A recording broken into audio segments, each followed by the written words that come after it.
There are a lot fewer two-parent families. What's worth more, $1 today or $1 tomorrow? Almost nobody gets out of love alive. Prisoners' rights is out of sight, out of mind. Is your brain on God? You ain't ready to oppose. There are discussions how as they thought black families have to have them. What's worth more, $1 today or $1 tomorrow? What's worth more, $1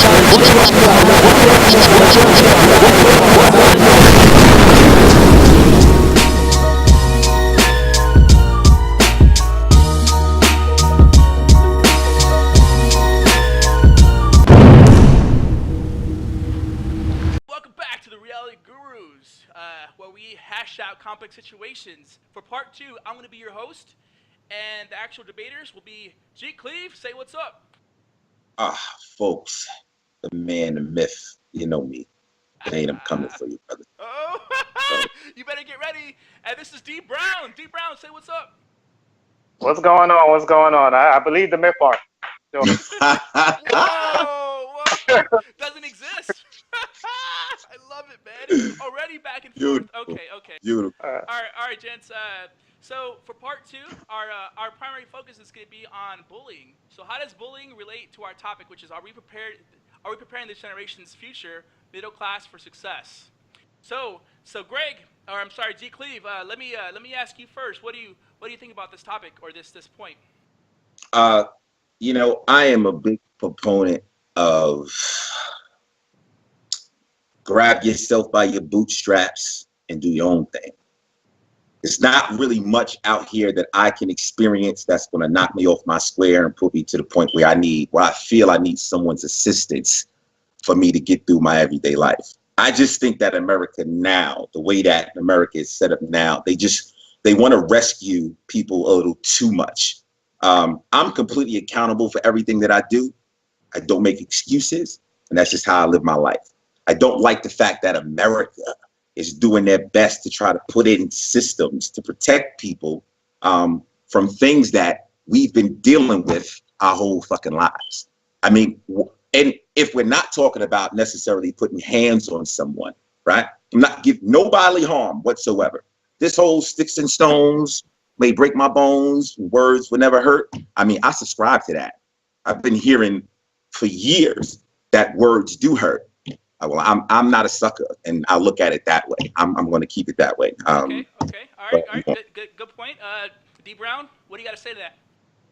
I mean, I agree with it. But if I was to look at the bigger subject, I think that there's a fine line between protecting somebody from being taken advantage of to actually, giving somebody protecting somebody too much, right? And that's the overall landscape of what I think about America, period. When it comes to actual bullying, I think there's different ways to classify it. We could talk about ourselves when we raised up.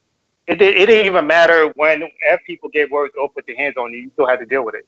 But when we're living in a different world where we grew up in the analog world and people in the digital world, there are certain aspects that we possibly can understand and things that wasn't spoken about. Suicide wasn't spoken about.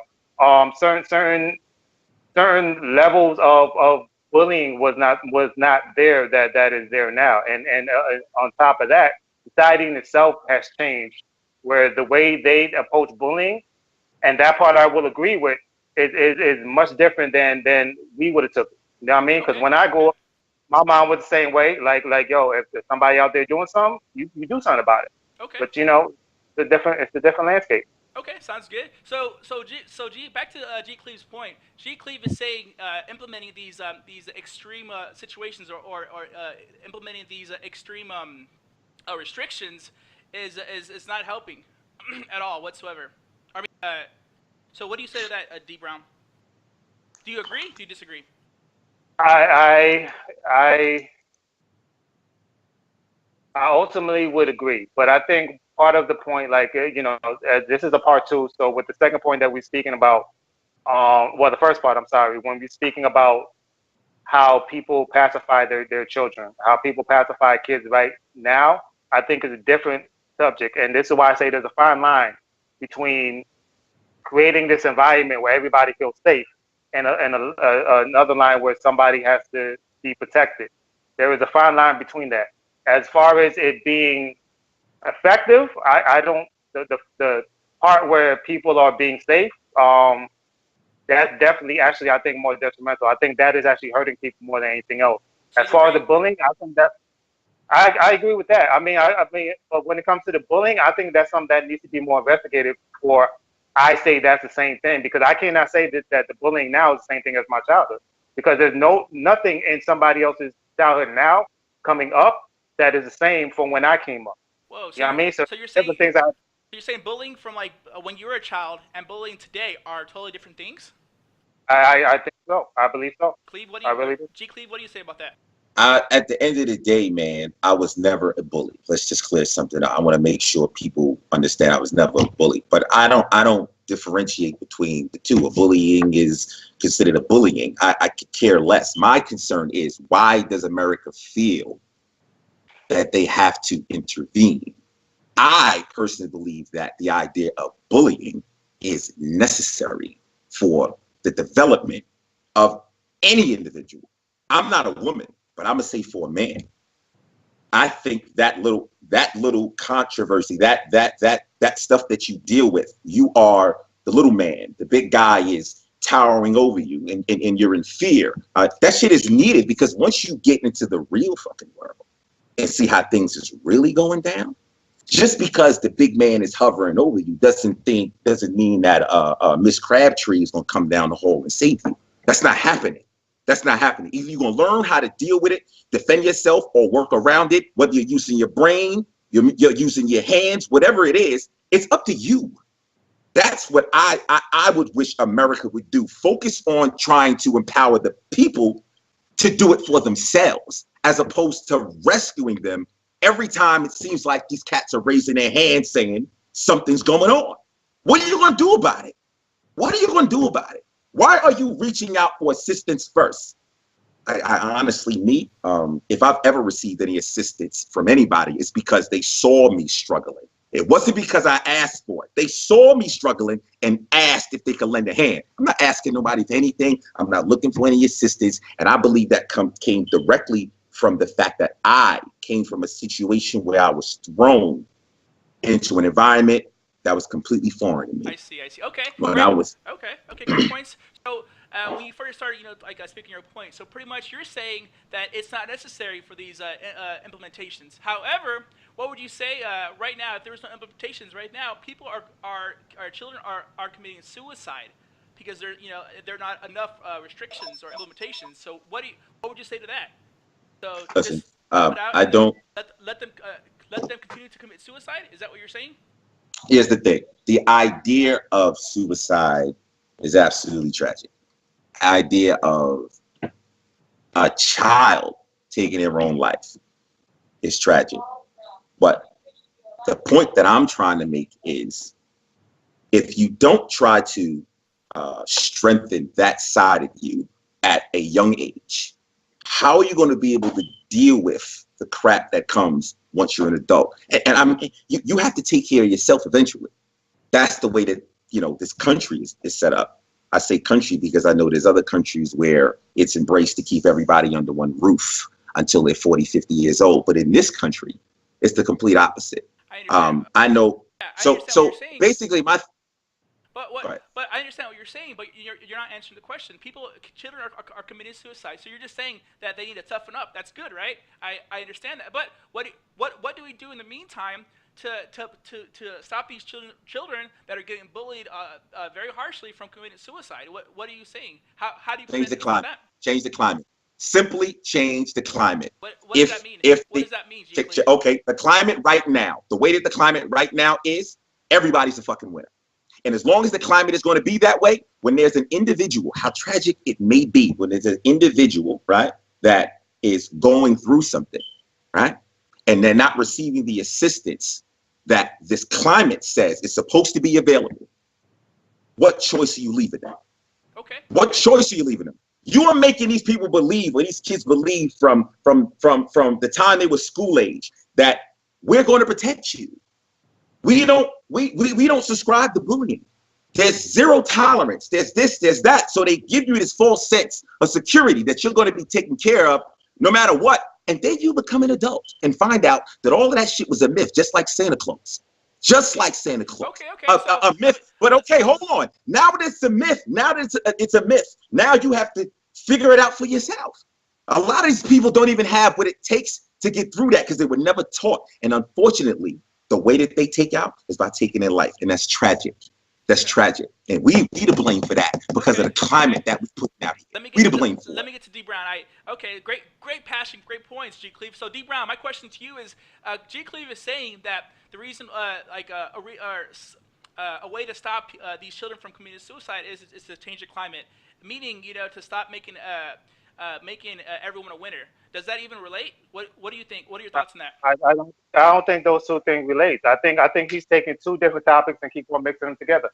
I think ultimately bullying, suicide is something that I completely understand what he's talking about. I completely understand that you have to teach a child that. But one thing I wondered when he asked that question, because he mentioned as he can't speak for women, but as men, this is something we need.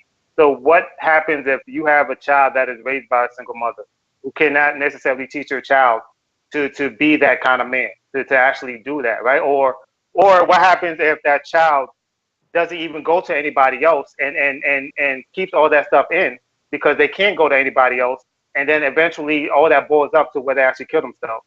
I think there is a lot more intricate details into the whole aspect of bullying that is way different from the overall pacification of a child. I really think those are two complete things. And I agree with them, the point about teaching your child that you need to do for yourself. It's just I don't necessarily label that with bullying, because I think even with bullying, like they say he's never been a bully. I'm pretty sure he's never been bullied. You know what I mean? That situation I haven't been put in. And I know people who have been put in that situation that come from it. I can only imagine how many people actually even commit suicide then. But as far as the whole idea of climate, the climate is different.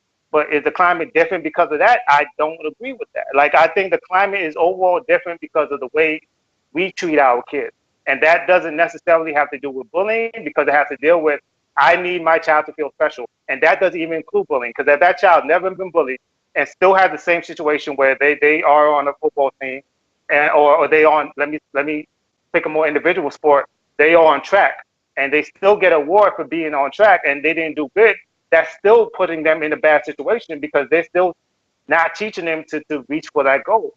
So so let me say this. I want to make sure I put this out so it's clear. If we're going by the definition of bullying today, you're incorrect. I actually was bullied as a child. Oh, shocker! If we're going by the definition of bullying today, I was bullied repeatedly as a youngster. Was it because of that? I told you my nose is huge. Understand? And I actually embraced a nickname by Snoz. I went by Snoz from maybe 8th grade, and I still go by it today. People who know me personally from those times still, refer to me as Snoz that day. So now that I throw that out to you, brother, knowing that I am a victim of bullying myself, and still feel that bullying is necessary for, and I'm gonna say man because I'm a man, for a man's development to be able to compete. Let me ask you a question now. What is the difference between bullying and competition? Because those are two different things. Like, so do you think if somebody is and I put that same situation, like you had no, so I understand that. Like that's what I'm saying. That's what a split is. Like okay. I get it. So I see what you're saying. Now I see why you keep saying I'm mixing the two. Bullying is the symptom, just like self-esteem issues is the symptom. The solution to it was change the climate from competition to everybody's a winner, is what I'm saying. We're just talking about symptoms here. Okay. The bullying is. I asked the question, but what was the motivation? Motivation. I didn't say bullying was the sole motivation behind changing the climate. You brought up another situation. With I'm sorry. What the hell did you just say? Well, put it like this, because this is Wait, what I got. hold on. Let me just catch my thought. Hold on. We Okay, definitely maybe stop. this will help. Definitely stop the tape right there, because I'm not gonna lose. Oh, I'm no, not gonna keep lose going, this. keep going, keep going, keep going. Cleve, keep going. You got it, Okay. man. It's all you, baby. Okay. Take So that away. no, listen. Take So it away, so. Cleve. Tired of this crap. Take it away. Let's go. Listen, at the end of the day, like I said, it's a symptom. The self-esteem point was what you were talking about. That's a symptom. You're saying making my child feel special. Why? Why is it necessary that your child feels special versus I still somebody feel the same way then, because you're using that as a causality. Like, if anything, I don't think that's a causality. I don't think bullying is a causality of the reason why we pacify our children. I still don't believe that. I believe that is there regardless. How we handle it is different. And I think that just has to deal with the same reasons why we pacify our children, why we got to make it feel special. I think it's all lumped up into that. I don't disagree with that fact. I just don't think it is caused by bullying itself. Bullying has always so the bullying. All right, G.Cleve, wrap it up. We're actually Okay, on just time here, okay. so last point. Last points. Just so I'm clear, I'm not saying that we're pacifying our kids because of bullying. That's not what I'm saying. My question was the motivation to change the climate from competition to everybody's a winner, right? There's a couple of symptoms. One was bullying. The other one was self-esteem. And there may be some others. Reasons for people to get around a round table, sit down and say, damn it, we got to do something about this. That's what I'm referring to. And that's all I got to say, man. Okay. Well, great points, guys. Great conversations. As a bonus question, one of our loyal viewers here, it's X-Ray. We'll call him X-Ray. He has a question for both of you. So I'll give you a minute to respond to this question. He asks, so does helping someone that is in need bad? So D.Brown, let's start with you. What do you say? 1 minute. And that's why I say it's a fine line. When you're talking about American society overall, I like bigger aspects. But when you talk about American society overall, and you think about the way they treated people, like always the outsider, from Indians to slavery to even now Mexicans and Muslims, that there are things that are held to set people back. That regardless of what you do, regardless of the people that actually do go out there and get it, hold them back where they got to work around or whatever. And that does make you a little bit tough in some ways. But overall, it holds a whole set of people back. That there's a fine line between how many people are actually lazy, take advantage of the system, take advantage of that outlook to be a victim, compared to the one that are actually trying to do something. And that's why I don't necessarily think it's bad to help somebody, but I think we all know somebody who we try to help, and we end up getting shitted on at the end of it. You know what I mean? Like, there's always going to be that, but there's nothing wrong with trying to help somebody. All right, great, excellent information. Great point. G.Cleve, take it away, baby. Yeah, X-Ray, I appreciate the question. No, I do not think just the idea of helping someone is wrong. I think the idea of helping someone without teaching them at the same time is wrong. Of course, the saying is, give a man a fish, he'll eat for a day. Teach a man to fish, he'll eat for the rest of his life, right? I'm focused on the idea of teaching people, kids, teaching them how to do things for themselves. That is assistance in and of itself. Me caring enough to talk to you, to help guide you and advise you into how to be able to do things on your own without reaching out for any assistance. Like I said, I don't reach out for assistance. If anybody's helping me on anything, it's because they saw me struggle. And that's what the difference is. Right now, we try to be there for our kids too much. We don't let them struggle. We don't let them go through anything. The minute it looks like their eyes are welling up with tears, we're looking to give them something to try to stop that. That's horrible. That is absolutely horrible. I can't see how that teaching, that raising is going to, what is that breeding? Is that breeding entrepreneurship? I don't think so. If there's an individual that grew up that way, who was raised that way, in my opinion, I can't see them being successful unless somebody gave them a whole bunch of fucking money. You can't have an individual that's looking for assistance, right? Coming straight out of high school, no idea of what they're going to do. There's no college in their future, maybe no military or whatever. What are they going to do? And they're so used to people coming to them and giving them fucking ideas. Now there's no one there. You're 18, 19, 20. Time is going by. You don't know what to do with yourself. Why? Because nobody fucking taught you.